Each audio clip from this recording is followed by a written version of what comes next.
Have no fear. Hi. Mr. Organic is here.com. Look at the tooth, it says, do you see my teeth? It says, do you see the teeth? Boom, bangs, gold teeth with the diamonds encrusted.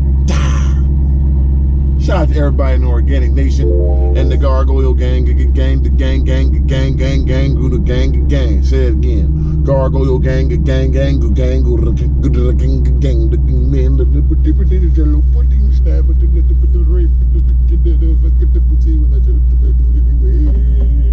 all right, man. Have no fear, Mr. Organic is here.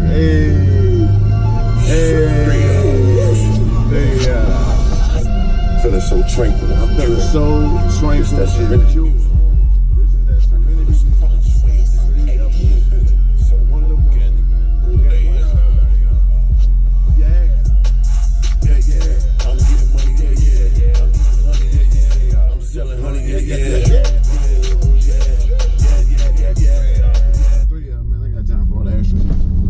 Fear, Mr. Organic is here. Having a very, very technical day. On the way to go mail off merch, you know what I mean? Shout out to everybody who ordering merchandise from organiclifestyle.com. It's super appreciated. You know what I'm saying? I appreciate the support more than you know, man. Without you guys, it ain't no me, man. So, little stuff goes a long way, man. So don't think it's unnoticed. It's ultra appreciated every single time. So, make sure you go to Organic Level.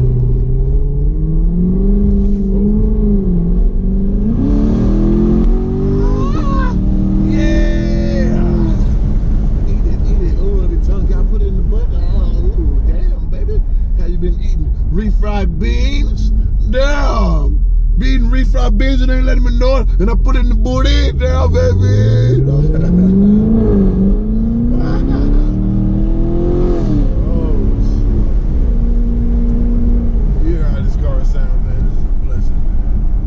Yourself and work hard, man. You got one of these too. You can have something even better, man. Straight up and down, you can have whatever you want. You know what I mean? It just so happens to be something I wanted. You know what I mean? So I got that. You see what I mean? So, man, I get to jump in this every day. You know why? Because I worked hard and I believe in myself. You can do the same thing too. You truly want to.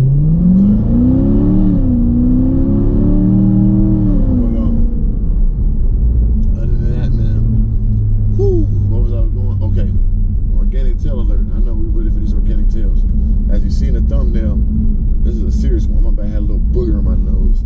Had a little booger in my nose. Had to get the booger out. You know what I'm saying? But basically, man, this is an organic tail.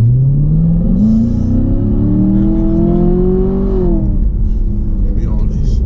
Oh, shit. Oh, man, I'm gonna do it like that. All right, organic tail alert. So basically, like I said, man, I'm giving you more and more insight in my life before you to my life. You know what I'm saying, in between Minnesota and, you know, Phoenix and, you know, places. So basically, man, I gave you one situation what happened, and this is another situation, right? And this is a whole other situation that, you know, I was involved in. Like I said before, give you a big disclaimer. I don't think none of this is cool. It's just part of my life, and these are stories and the adventures I've been through.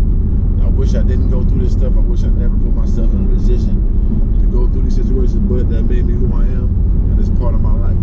You know what I mean? And I hope people can take these stories and, you know, laugh and enjoy them. And glad I made it through it, but don't think it's cool. And I don't think it's the right thing to do. I don't encourage nobody to do these type of things. You know what I'm saying? But if you're involved in this type of game, then motherfucker, hey, y'all, handle your business, nigga.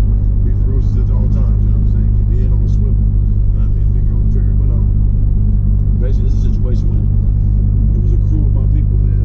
I kept a crew of people. You know, everybody has certain things, you know. And one thing you gotta know is when you're dealing with big quantities of, you know, illegal substances, you know, and you're in a certain area, which is Arizona, you gotta have certain people running. So of course, we kept a couple of essays around me, and they're my good friends. And they came in handy because when you're dealing with large quantities of situations, you gotta deal with a certain people, which is like cartels and stuff like that. They don't really deal with black people off top. You gotta have a middleman. You got the plug, you got the middleman, and you got the, you know what I'm saying?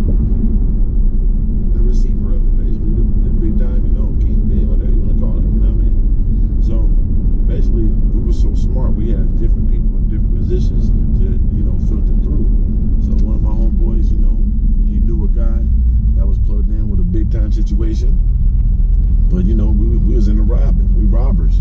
So we ain't in the buying, we robbers. So what you got to do to get the large quantities, you got to get a couple, like 10, give me 10 of those, give me 20 of those, and then boom, I want 400, I need 500. That's how you do it.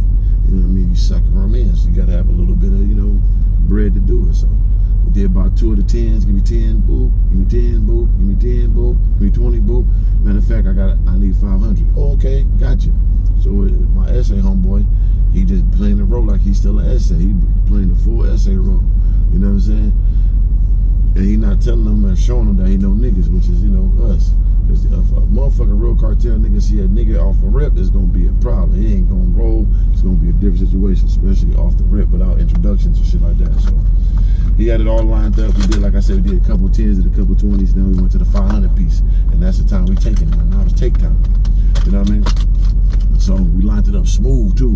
One of my homeboys had a whole nice crib. So you gotta do shit and make it make sense. So we got a nice smooth crib in a good neighborhood. So you'll never expect a nigga be sitting there with the most ARs waiting on you to bust your head open. So, you know what I'm saying? Lined it up smooth, set it up, talked to him, he was with it, told him just to pull in the garage, bring the truck in, do the interactions in the crib, good to go. Cause he done did the same thing 3 or 4 times already. You know what I'm saying? But this is the time to get him. So he lined it up.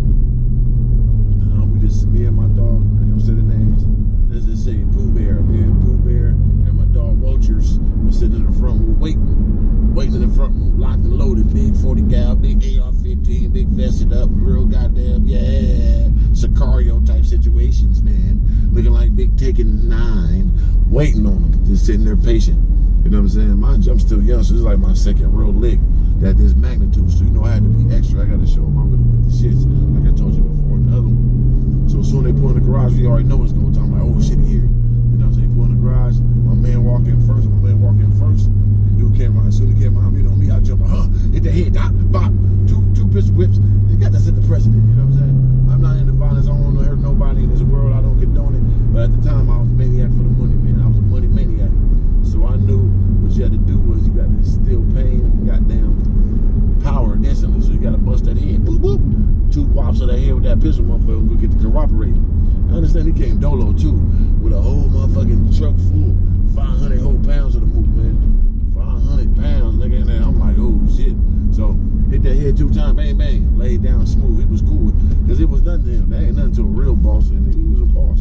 He laid down smooth. I was like, look at this part of the game, motherfucker. Don't you move, bro. He like, hey man, this thinking, man, no brother to do killing me, man, Dave. I said, I'm gonna blow your brains out. You gotta intimidate him. You motherfucker bite that lip with the top. I'll blow your goddamn nugget off, bitch. He's like, no man, the thinking, man, whatever you need, man.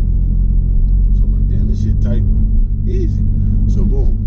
Tied him up a little, tie up, you know what I mean? You know what I'm saying? Tie up a little string, tie him up a little bit, boom. Leave him there. And my dog, whose house it is, he's such a gangster. He didn't even care. He like, nigga, leave that nigga there for like an hour. You know what I'm saying? Then I'm gonna come back, untie that nigga, and let him go, nigga. Shit. And he come back he want to. That's how gangster my niggas was. So, tied him up, left, got in the car. Tricky because as we get in the car, right? So we get in the truck that he brought. So he took his truck. Understand, it's 500 pounds in the back of this motherfucker. So before we get in there, my dog like this, he said, listen, we got 500 pounds in this motherfucker. We all strapped up. If we get pulled over, you got to shoot your way out. I'm like, If not, then you got to go now. You know what I'm saying? If not, you got to get out the car now and you don't get no piece of this shit. I'm like, nigga, you know I'm with it. I'm bug-eyed like, man, what the fuck I'm getting into? Like, yeah, nigga, never come on me. I don't give a fuck who. I don't give a fuck SWAT team, whatever, nigga. We jumping out and let that motherfucker rip, nigga. I don't give a fuck. I'm gassing up knowing I'm nervous than a motherfucker. Type piss, you know what I'm saying, at the tip of the dick. So I'm like, man, it's whatever, nigga. We got to do, you know what I'm saying? You know, I'm with it. Nervous than a motherfucker. So we get in the car, we ride. I'm just sitting there looking out the window praying like, boy, please don't pull us over. Please don't pull us. I'm just thinking like, boy, please don't pull us. I look back, nigga, ain't nothing but the most satchels, big bundles. You know what I'm saying? Big goddamn bales. That's what it's called, big bales. Nigga, ain't know it's bales, like big ass hay bales. I'm like, boy, we're gonna go to jail for 1 million years, nigga. Oh shit, I'm dying. But shit, the ride was smooth. We ride all the way to the other crib, take it out, and I'm just looking at all this. It's 500 pounds, nigga. That's 500,000, nigga. And it's 5 of us. We gotta split it up. That's 100K a piece if we just do a salad. But if you want the full profit, because you know when you take, you sell it for cheap. That's how you get the money. So if we sell it for 1,000, nigga, I'm gonna do 750 and make my profit. So I'm gonna make me a good man, making 80 shine for nothing, nigga. So I was like, damn, I'm there. Everybody got that little 100 pounds. I just took my shit to the crib and I was sitting there with 100 pounds in the crib, like, you know what I'm saying? And my dog Will Harris know what it is. Shout out to my dog Will Harris, man. Anatomy of a Fighter. He used to come in the crib, but hey, nigga, open that closet right. He opened it up. Niggas piles of bills right there. Like, nigga, I'm really a motherfucking tycoon, man. This nothing. Look at me doing it major, man. That was my first big lick, boy. Broke that shit up, you know, sent it here, give it there, do boop, boop, boop, boop. You know what I'm saying? I had a big satchel instantly. Within like a month, that shit was gone, nigga. I had the big bread. That's when I started splurging, nigga. Big Mustang, big all the jerseys, big jewelry. I went crazy. You know what I'm saying? So that was my first big lick. You know what I'm saying? That was scary, but it was part of my growth. Like I said, I don't condone the shit. And that's why, you know, I had to leave where I was at because I was doing way too much. That's just my second lick. So imagine that, your second lick, you walk into something that big. You know what I'm saying? Legendary.com, nigga. I'm talking about big satchel alert, nigga. I was like, nigga, I'm rich, nigga. I blew that money so goddamn fast, boy. So I had to do another one real quick. You know what I'm saying? So I'll give y'all more intels on that. That's organic tail. But yeah, man, that's 500 of them, nigga. Had my whole 100 to myself, nigga. Boss tycoon. And we had a whole operation built too, so we knew how to send it here to there, boom. They already gave me the blueprint, man. I had real niggas on my side. And we got that up going, but yeah, let me just tell y'all one more time again, man. I don't condone this shit. This shit was a whole long time ago. It is part of my life and my cycle. Anybody out there, if you thinking about doing shit like this, don't do it, man. It ain't worth it. You know what I'm saying? You're gonna die or go to jail, literally. And my life was super on the line every day, the life I lived. You know what I'm saying? I'm still ultra paranoid for that shit, and I still got, you know what I'm saying, nightmares of them situations that I've been through. But I just want to give y'all this information just to let you know that, you know, you can do those things and come out of it and still be a positive person, be a good influence on people. You know what I mean? I'm not, of course, at the time it was dope, it was cool. I was young, I was like 20 years old, I was a kid. But now I look back at it, it was risky, man. It was all or nothing. You know what I'm saying? But shit. At the time, I enjoyed a lot. Big jewelry, big car, big guy. I was going nuts. You know what I'm saying? But that's the organic tail. First time I hit a big lick, nigga. It was big. Shout out to all my niggas. You know who you are. You know what I'm saying? Hold your head. I'm doing it for us. And then, you know, 3 of them to God, man. Make sure you subscribe to my other YouTube channel, Mr. Organic Live. Order your merchandise, organiclifestyle.com. Organic with a K, lifestyle with a Y. The link is below. And make sure you go to iTunes, Spotify, Tidal, all that shit. Download my music, stream my music, man. Come on, man. 3 of them the guy, man. A different type of time. You know what it is. I am on a different type of time. You know what I'm saying? SRTF to the death. Shout out to all my Gargolians out there, all my Organic Nation members, man. Be a part of the Gargoyle game. Make sure you hit that notification bell. You understand me? Keep it pure, keep it positive. Comment below and let me know it's time to grow. 3 of them the guy, 1 of them ones. They are.